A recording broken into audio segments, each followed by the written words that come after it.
Well, here we are on yet another episode of Law and Legitimacy in this, the best of all possible worlds.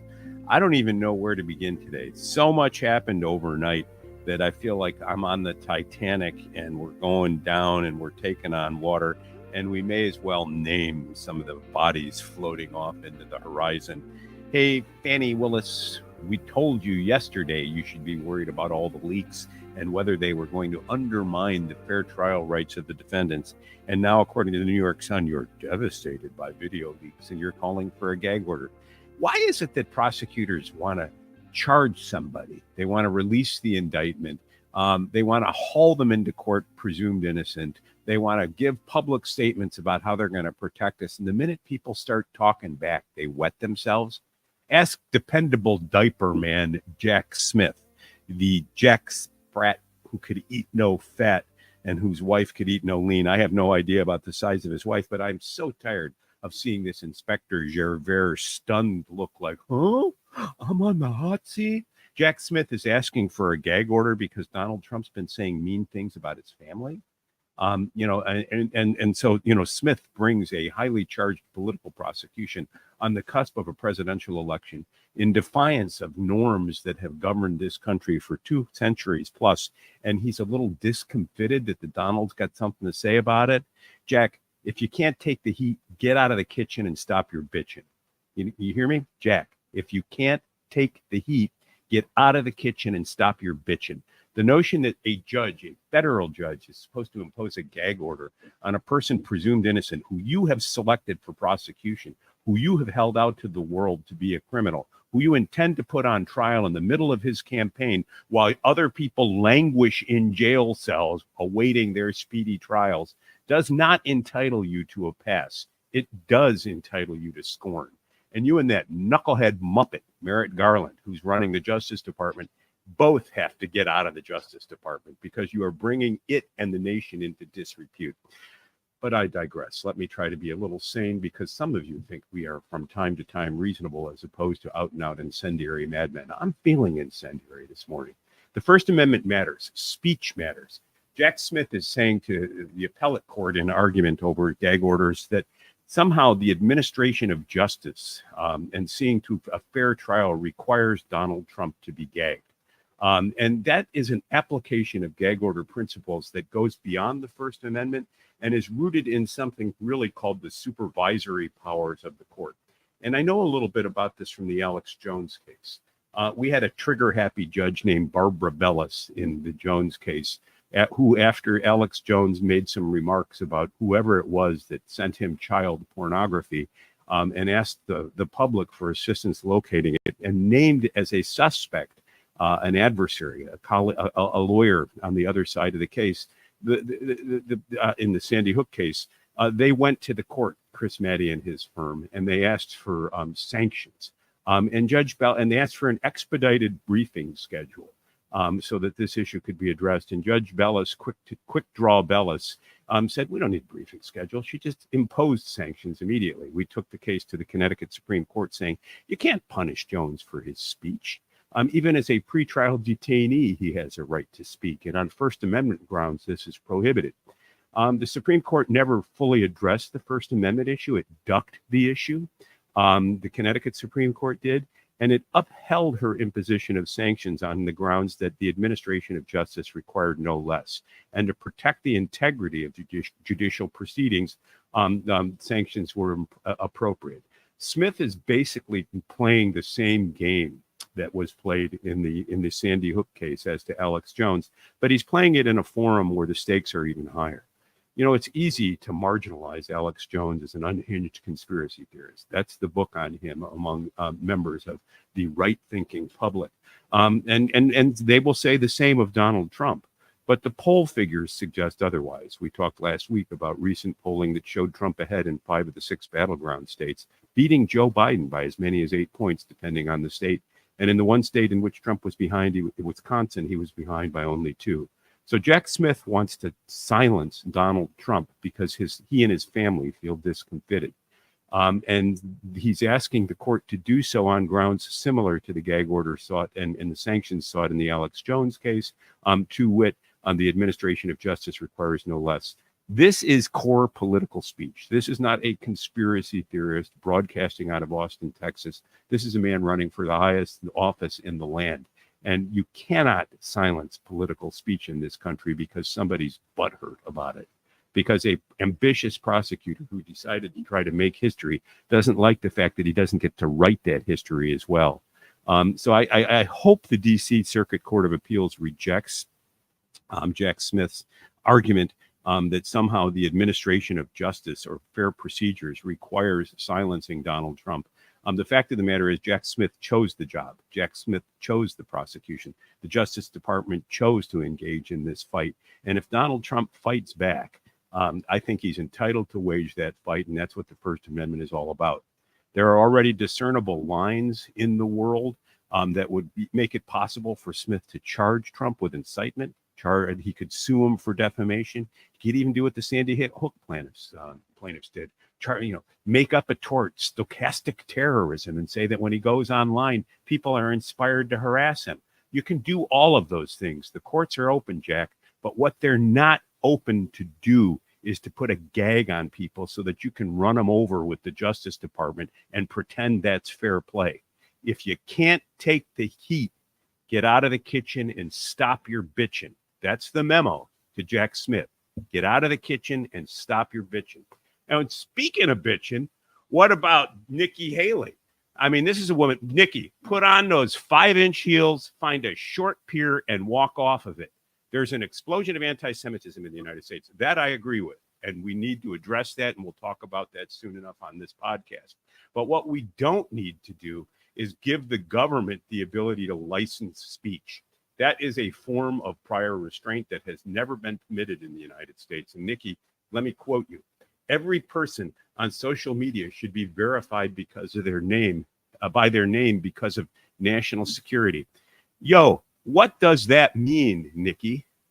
You sound icky. And here's another one who, if she can't take the bitching, she should get out of the kitchen. We do not need you running on the censorship platform. What is there a little? Are she and Jack Smith heating the sheets in some Atlanta motel under the supervision of Fannie Willis? I mean, I'm just not buying this whole. We need to censor the world to make people safe. Safe for what, Nikki? Safe for you to run it? Safe for you to tell us how we should manage our health, how we should manage our environment, how we should manage our relationships with one another, how we should manage the world.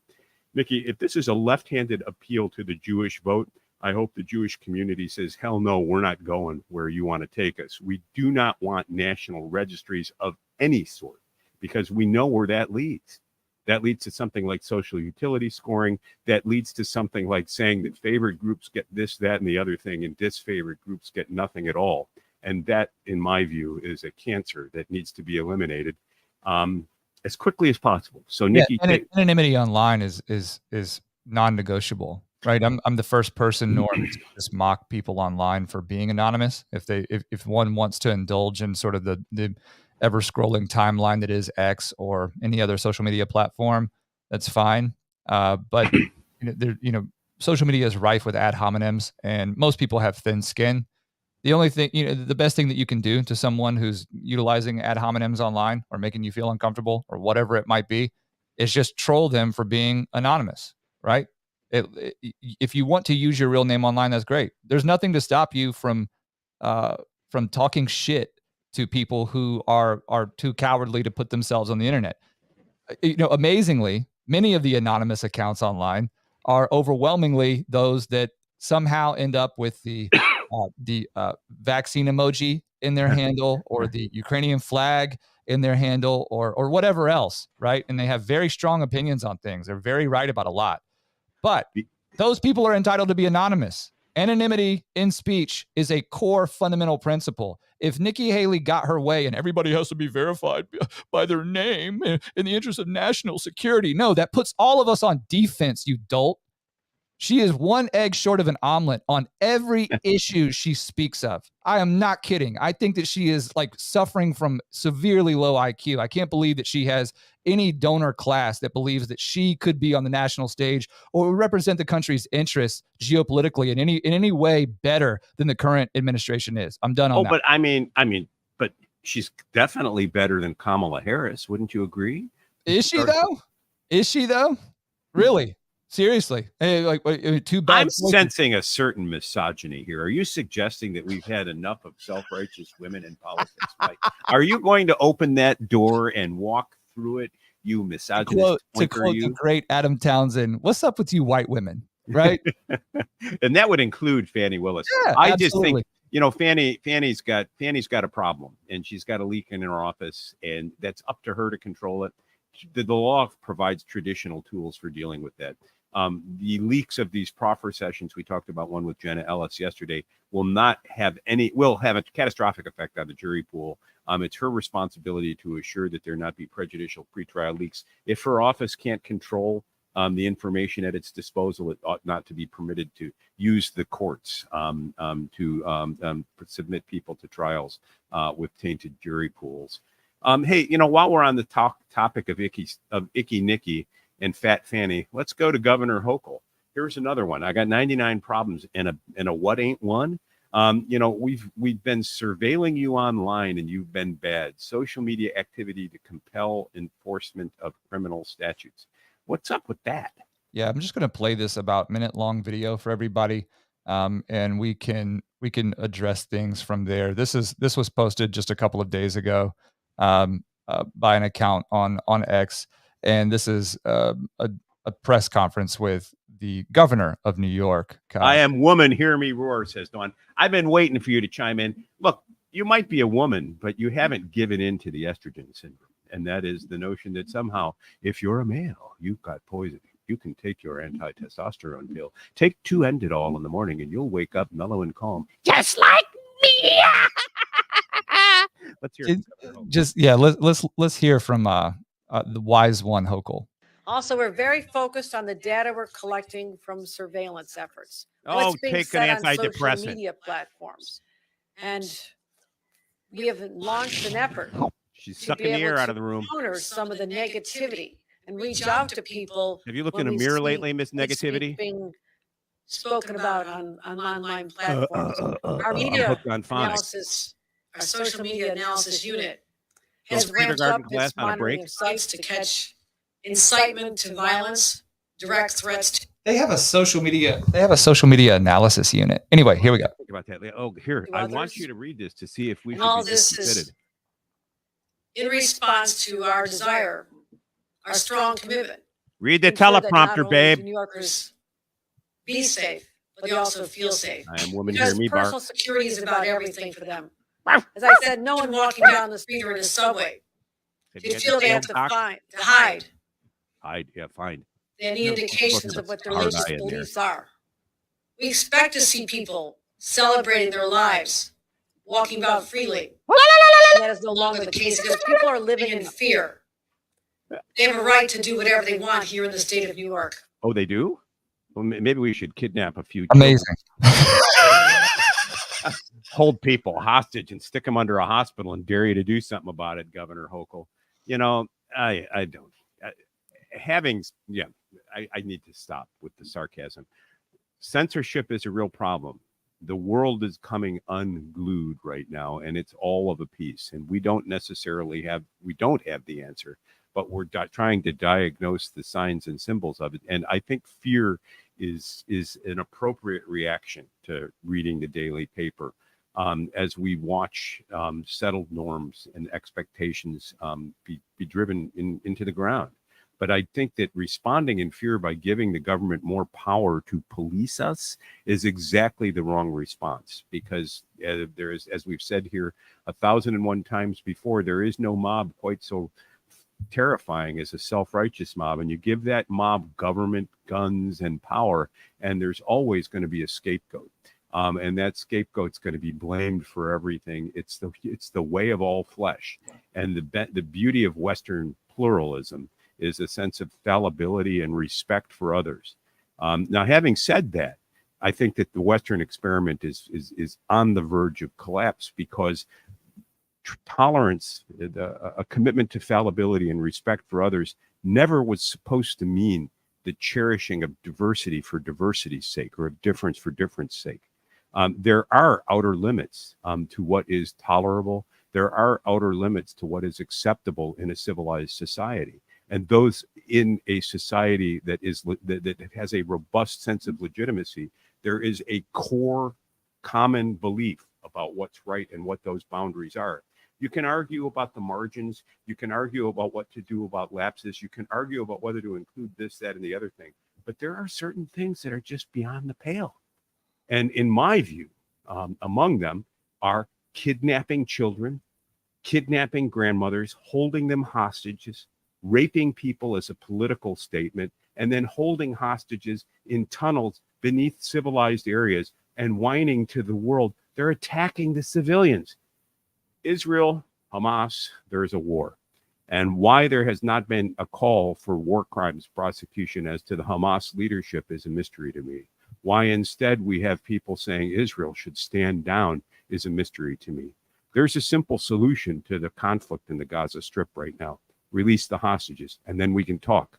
And you may not like what we're going to talk about, because if I'm Israel, what I'm going to talk about is putting Sinwar and some of the leaders of Hamas on trial for war crimes, and I will publicly seek their execution according to due process of law for engaging in war crimes, for crossing a line that a civilized society cannot and should not tolerate.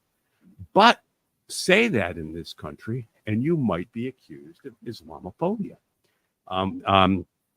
Mike spotted the following story about bar associations are criticizing law firms for Islamophobia, for speaking out against the atrocities that Hamas committed. Certain law schools and universities, including Harvard, were home to protests where people came out in support of Hamas and against Israel. And some employers have decided that if students are participating in glorification of this sort of violence, they don't want them working for them. And now these firms are beginning to suffer blowback in the form of, well, you're showing Islamophobia. You're engaging in discrimination. Yesterday I mentioned a podcast by Sam Harris about Islam and about jihadism. And I've got the link for, or not the link, but a reference for you. Sam Harris's podcast is called Making Sense. Now, I've told you before, I'm not a Sam Harris fan. I think he's too cocky by far.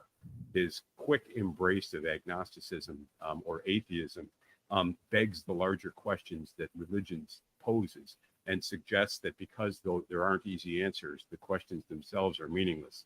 Life is not easy. But it's far from meaningless. And Harris knows better. But episode number 340 of his podcast, Making Sense, is short. It was published on November 7th. Episode 340, it's called Bright Lines. And it's about whether there are lines in civilization that cannot be crossed, and whether one can make statements about others and their tolerance of obliterating those lines without being accused of Islamophobia. Whether there's a difference between saying, Islam does glorify violence. There are elements in the Quran that openly talk about executing and killing non-believers. There's an incentive structure in the religion that says, the greater part of life is lived in the afterlife, so go ahead and kill a few people now to earn credits later. This is not a world I want to live in. And if that makes me Islamophobic, okay. If you want to call me a Western chauvinist, fire away. I've got nothing to apologize for the creation of the modern world. Western civilization is valuable.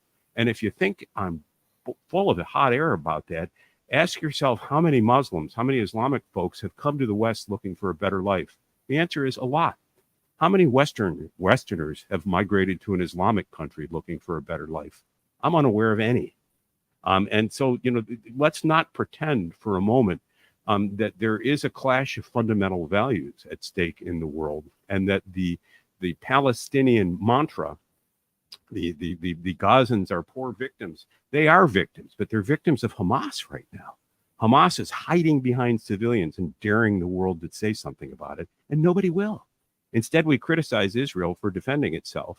And for trying to apply just war principles in a situation that may not be possible to apply them. I acknowledge that. But I wouldn't say for a moment that Israel has any moral obligation to stand down. You know, I've been reading a biography of Theodore Herzl and the foundation of the Zionist movement incident, or as a result of the conflict in the world today. And I was reminded last night of what helped create the first Zionist Congress and the modern inspiration for a Jewish state, and that was pogroms in Eastern Europe and in Russia in particular.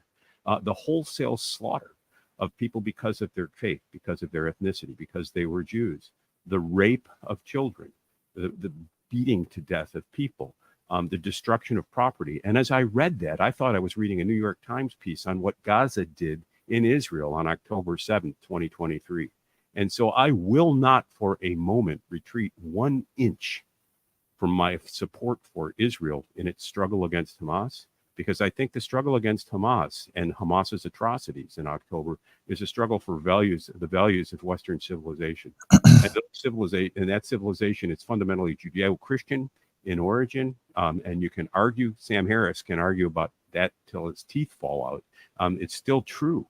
And so I look at this business about the pushback against firms who are standing up for civilization. I look at the campus unrest. I look at the protests around the country in support of the Palestinians and frankly Hamas, and the subtle and not so silent call for the eradication of Israel. And I see that as an invitation to 21st century pogroms. I see this as the incendiary preparation for violence that is to come unless we stand now and say, no, I won't let you work with me if that's what you want. And I will discriminate against you if I think you are engaged in a form of savagery. I don't know where this impulse comes from. I think it's related, Mike, to larger issues in our society. In our discussion this morning, you suggested that it might be related to other political movements. Something's going on. 100%. So I want to, Dawn asked, Norm, what do you make of the political violence advocated in the Torah? And I'm not sure that I even care to hear an answer on that, Norm. No disrespect to Dawn, but I said this when this stuff began to really make headlines. And then we had these issues related to social media and algorithms that we still don't understand, and the seeming disjointed, but then all of a sudden a sort of collectivized interest in marches all over the country on behalf of Palestine and its struggle against Israel, although the attack on October 7th was initiated by a terrorist organization known as Hamas, right?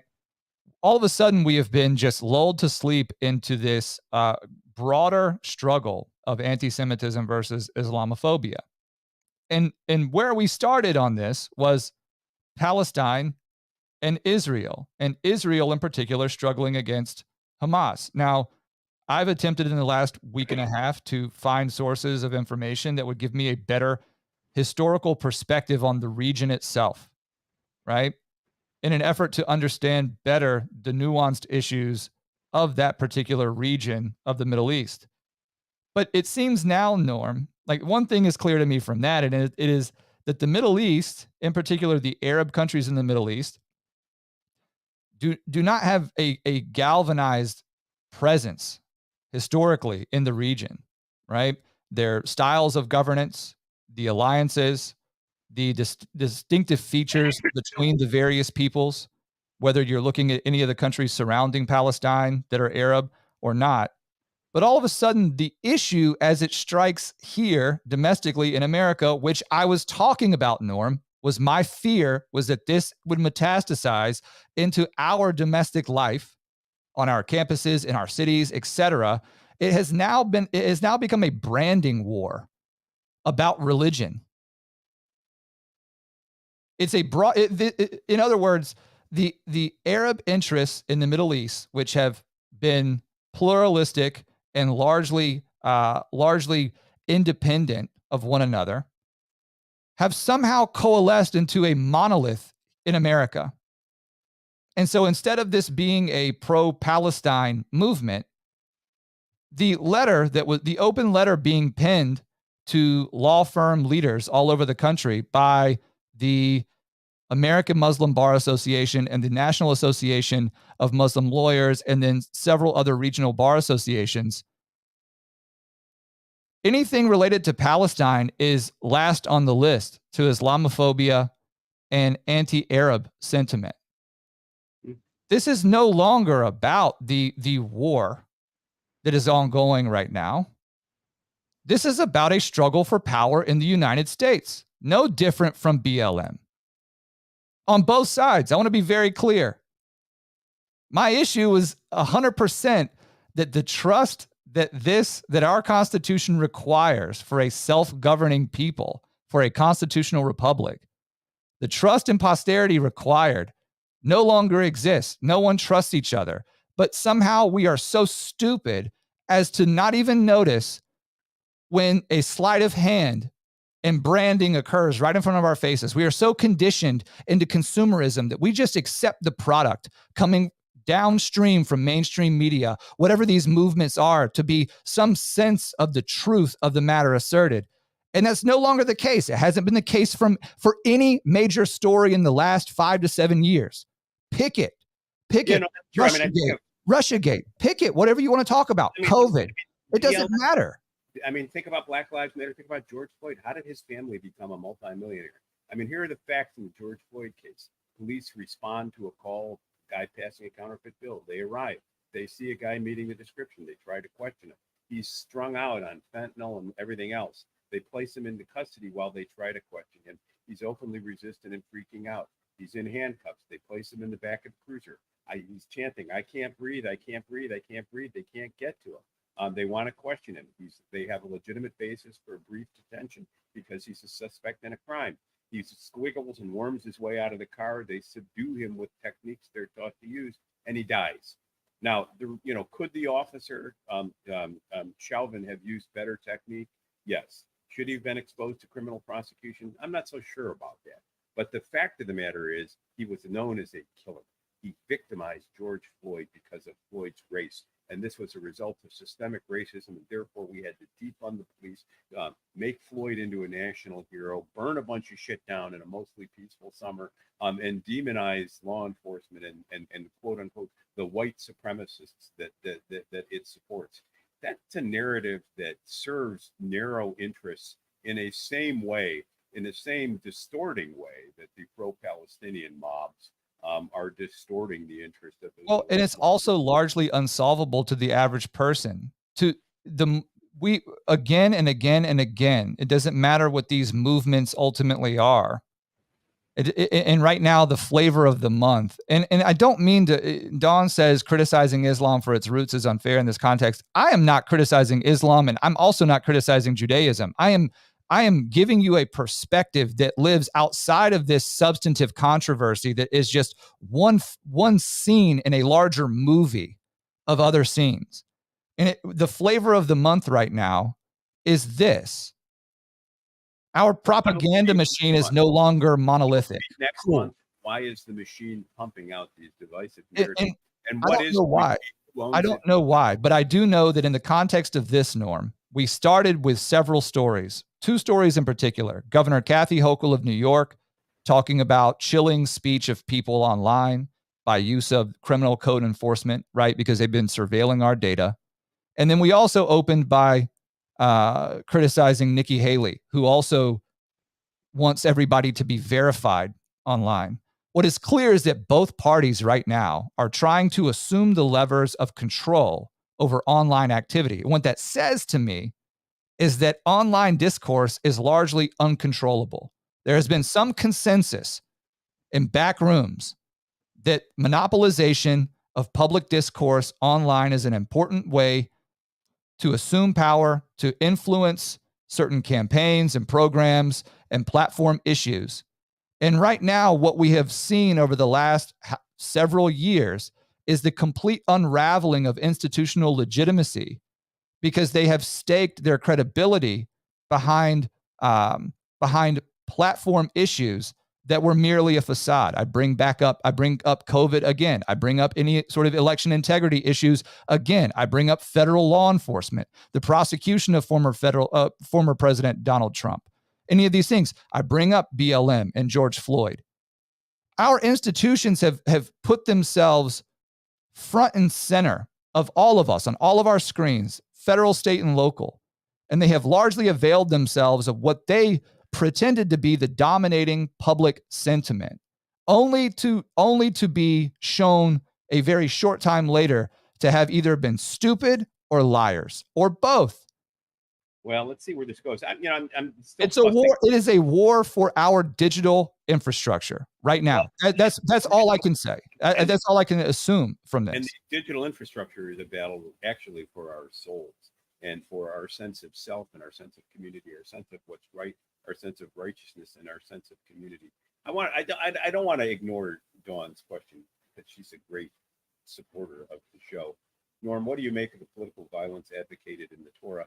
It's funny you should say that, because I'm midway through Leviticus now. I'm marching my way through the Old Testament. Started this earlier in the year and bogged down, and now I'm back at it. And what the Torah is a call of a people and their response.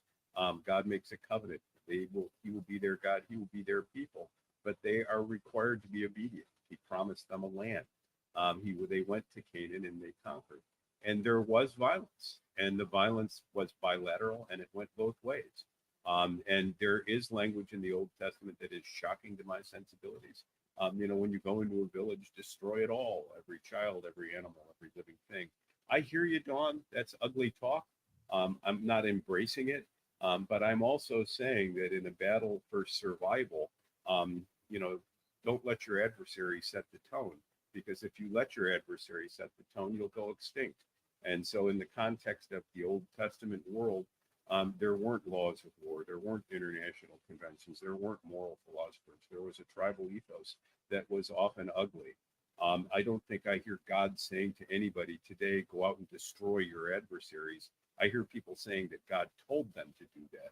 And those are the people that I would seek to destroy in the name of civilization, both rhetorically as an ongoing matter in our discussions and debate about the public good, but also on a battlefield when those people cross a line and take others hostage, rape women, rape children, and then use civilians as shields. And while they taunt the nation, they seek to destroy. It seems to me that if you're going to have that sort of war, you respond in kind. And the challenge for Western civilization is harnessing warfare such that we retain just war doctrines and try to apply them in imperfect and in evolving circumstances.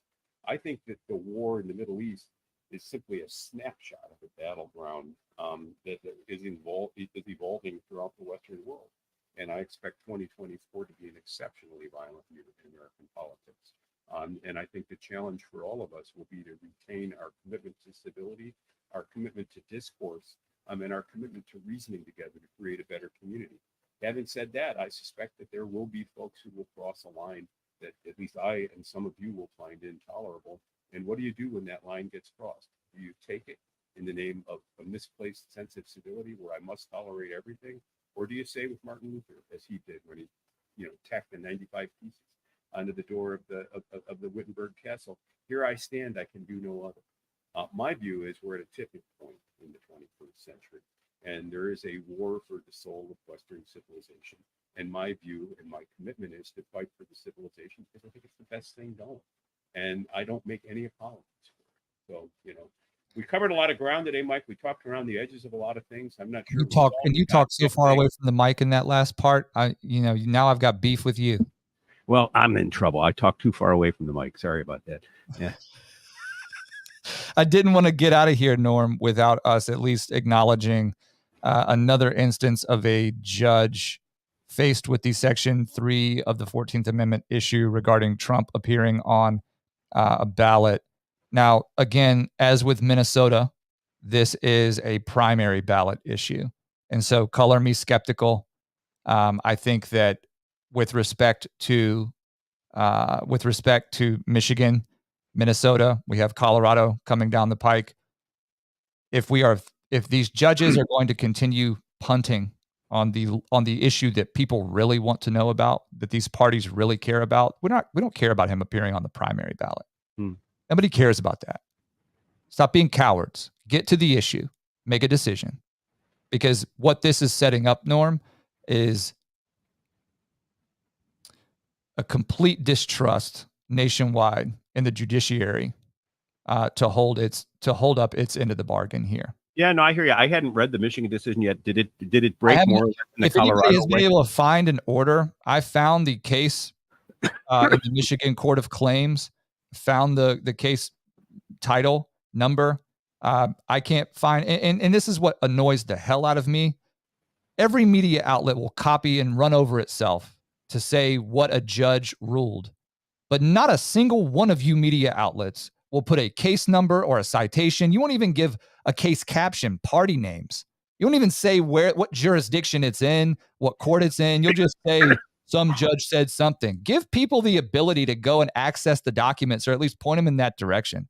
And I think the reason Mike's saying this is follows.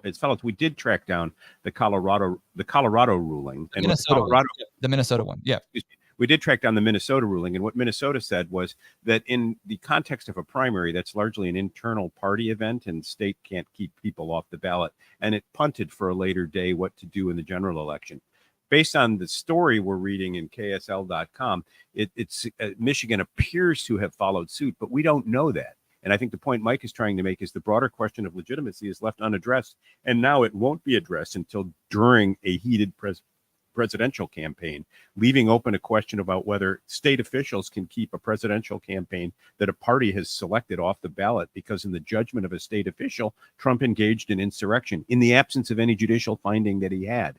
The more I think about the law review article that prompted all of this, the more upset I become. I mean, they make a great point that just as state officials can keep a person who doesn't meet jurisdictional requirements, such as their age or county of residency, off a ballot, so they should be able to determine whether a person engaged in insurrection. That's just a different sort of fact. And that calls into question what lawyers would call the political question doctrine.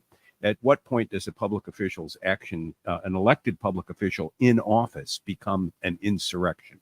Now, clearly, Jenna Ellis's leaked testimony to Fannie Williams prosecutors that we broadcast yesterday suggests, there may be a point that there were folks in the White House who said as early as Christmas week of 2020, we ain't leaving even if there are no legal options. That may approach something like insurrection, but I'm not sure we want county officials making that determination on an ad hoc basis. We need a trial. We need public trials. We need televised trials. What's at stake is the soul of a nation, and the courts and prosecutors are acting like this is business as usual. These cases go to the core of legitimacy, the core of what accounts for the peaceful transfer of power, the core mystery in a civilized society, how strangers acquire the power to tell other strangers what to do. Government is a mystery. And to me, it's a mystery why we're letting half-wits like Fannie Williams and county clerks determine our nation's course. Well, and recall, I think the irony of the story that we're bringing back up, we started with this and we're ending with this. The irony of this, Norm, to me, is that I put up yesterday at the end of the show a web search for the Jenna Ellis story about the video leak. And every single, and I was concerned about the pollution of the potential jury pool, right? Based on the way that mainstream media was covering it in a way that was clearly favorable to the prosecution, to the district attorney. So this is just hilarious to me that now she's saying, she's worried about my office is compromised at defendant's right to a fair trial. Somebody do something. How about you do something, Fannie? Don't worry, Fannie. The fourth branch of government's got your back, Fannie. Don't fret. All right. Listen, I got to run to court. Yeah. Well, don't run too fast. What's the issue, Mr. Pettis? I don't know. I just object. Remember that famous scene from The Paper Chase where the professor, saying to students, you may fall asleep in a courtroom. If you do, object, rise to your feet. That will stop the proceedings and give you an occasion to catch your bearings. You don't need to fall asleep in a courtroom to object. Just go in and object and see what happens. It's an adversarial business. My job is to get what I can. Your job, if you're my adversary, is to stop me if you can. You can find us here every single day, 8 a.m., Monday through Friday. You can find us on Rumble, YouTube, on X at LawPod Daily, and you can find us also in audio-only versions wherever premium podcasts are found. Google Play, Spotify, Apple Podcasts, Audible, Overcast, wherever. Norm, go get him today. We'll be back, everyone. Thanks for, we had a great activity in the chat today, both on Rumble and on YouTube. Thank you all. Hans also says the Michigan Court of Claims has a YouTube channel, so there may be video of that ruling. That's must-see TV. Right. All rise. Rather than having something to look at as a document, I guess. The Honorable He's a Corpse is presiding. See you tomorrow, Norm. See you later, everybody. Thank you.